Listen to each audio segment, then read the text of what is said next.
ወዴትም ብቻ አግባብተን ዘርግጠናል እና ተረጋግተን ለመውራት ነው።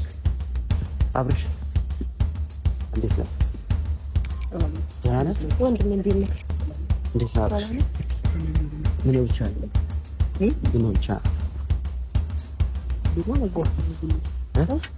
አንተ ደህና የምትሆንበት ቦታ ነው ልንሄድ የምንችለው።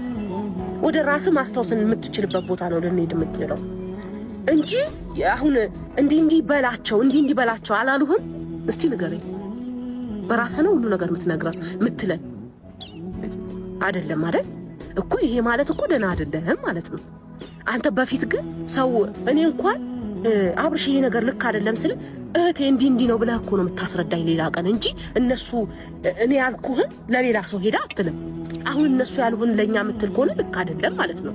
ስለዚህ ይሄ ነገር ደህና የምትሆንበት ቦታ ነው የምንፈልገው። ስለዚህ ከእኛ ጋር በቃ ቡዜ ጋር መሄድ እፈልጋለሁ በላቸው። ከዛ ደህና እንድትሆን ከዛ ምርጫ ለራስህ ነው ወንድሜ። ይሁን ነገር በለን አብራ አሁን የሆነ መጥታውም ጫጫታ ግርግር ነው የሚፈጠረው።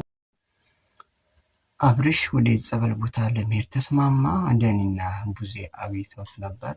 ካፌ ውስጥ ነው ቁጭ ብለው ያገኙት። እንግዲህ ሩታና ኤፍሬም እንግዲህ በቃቃ መጫወቻ ነው ያረጉት። የትም ቦታ ጥሎት ነው የሚሄዱት። እነሱ ያሉትን ሁሉ እንደሚቀበላቸው ሁሉ ተናግሯል። ስለዚህ አሁን ኦልሞስት ወደ ቀልቡ ትንሽ በትንሹም ቢሆን የተመለሰ ይመስላል። ጸበል ለመውሰድ ተስማምቷል ማለት ነው። በመጨረሻም ሰዓት ነው በስንት ልመና ነው እንግዲህ ተስማማላቸው። ነገር ግን ሩታና ኤፍሬም ግን ቃቃ እየተጫወቱበት ነው። እነሱ ያሉትን ብቻ እንደሚሰማ ነው እንግዲህ እሱም የተናገረው። ከአሁን በፊት ግን ነገሮችን በራሱ የሚወስን ሰው በነበረበት ሰዓት እንግዲህ እናውቃለን። አሁን ግን ቡዜም ዳኒም እያደረጉት ያለው ጥራት በጣም አሪፍ ነው። ብዙ ቀጥሉበት። ሌላው ደግሞ ቶያ ደግሞ ከጠንቋዩ ጋር እንዲሁ ሂዶ ነበረ። የተለያዩ መረጃዎችን ማግኘት ፈልጓል። በፎቶ እንደተሰራበት ቁልጭ ግልጽ አድርጎ ነግሮታል። እሱንም ወደ አዲስ አበባ ይዘውት መጥተዋል። ስለዚህ ግን የዳኒ በጣም አንበሳ ነው። የቁርጥ ቀን ሰው ሆኗል። ሲያበሳጨው የነበረ ሰው እንግዲህ ዛሬ ከጎን ሆኗል። ሰው ማለት እንግዲህ በክፉ ቀን ነው መሆን ያለበትና ዳኒ እየሄደበት ያለው ርቀት በጣም አሪፍ ነው። ቡዜና ድብም ቢሆን ነገሩን በቸልታ እያዩት ነው።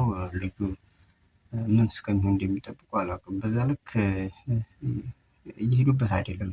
ቡዜም ብትሆን ዴቭም ቢሆን እየሄዱበት ያለው መንገድ ትንሽ የዘገየ ነው። ምክንያቱም ለቪዲዮ ብቻ ነው እያገኙት ያለው። ስለዚህ ትክክል አይደለም። በመጨረሻም ሰዓት ቢሆን በዳኒ ጥረት በቡዜም ትግል ቢሆን ነገሮች ፍሬያቸውን እያፈሩ ይመስላል።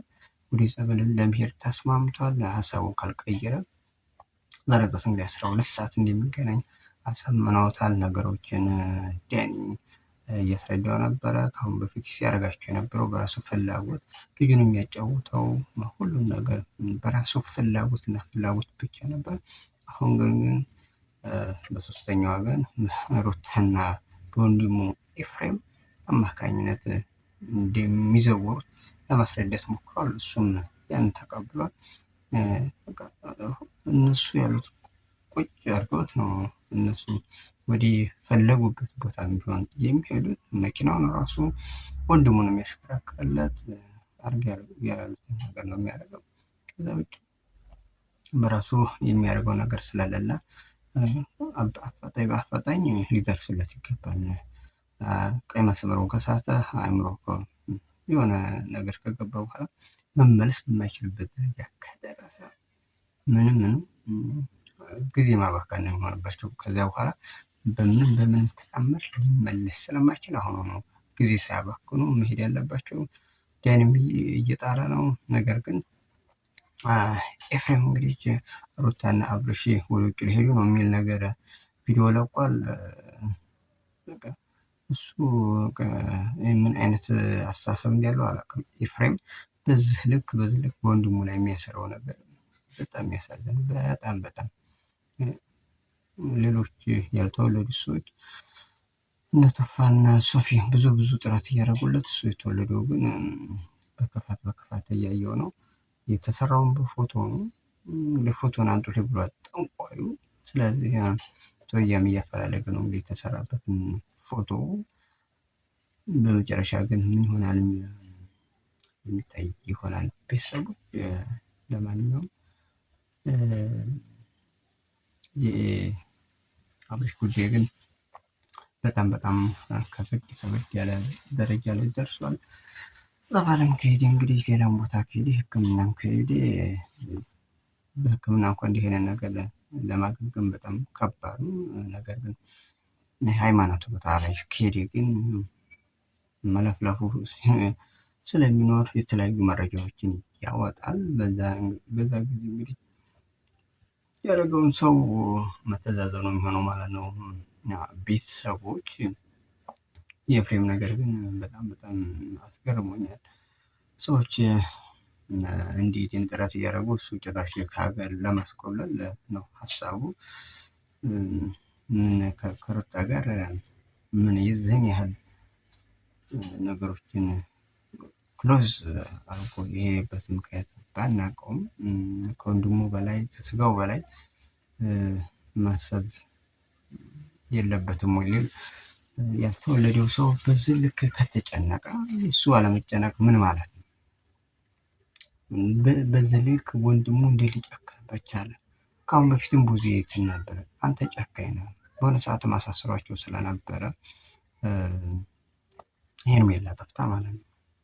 ትክክል ነው ብላለች ብዙ የኤፍሬም መታሰር በጣም ትክክል ነው። ስለዚህ የሆነ ነገር የሚወት ነገር ስላለ ነው። ለማንኛውም በዛ ምክንያት ወንድሙን እየተበቀለውም ሊሆን ይችላል።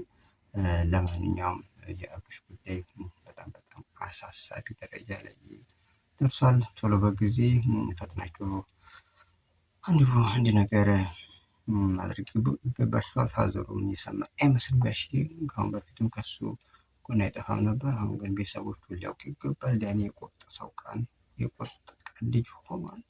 በጣም አንበሳ ዳኒ ሆን ብለን ታበሳጨው ነበር። አሁን ግን የቁም ነገር ሰው ሆኗል።